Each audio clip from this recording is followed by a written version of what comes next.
Miaka hii yote tangu niingie kwa siasa, hiyo viti yote nimepata kwa serikali, nimepata kupitia kwa Raila Amolo Odinga. Na mimi I cannot betray Raila Amolo Odinga.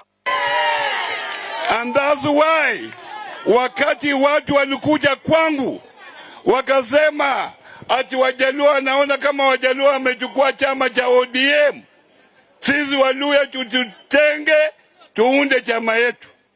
Nikawaambia ngojeeni, hii chama ya ODM tulianza sisi 2005 na siwezi kukubali kwa heshima ya Raila Amolo Odinga napata jaoza mimi kutoka kwa ODM.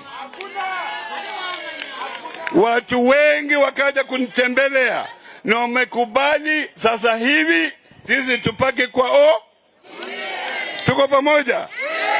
Na nataka nilete watu wa Western wote wawe pamoja, ndio kwa sababu naona hao wabunge wote ambao wamepitia kwa ODM wako hapa.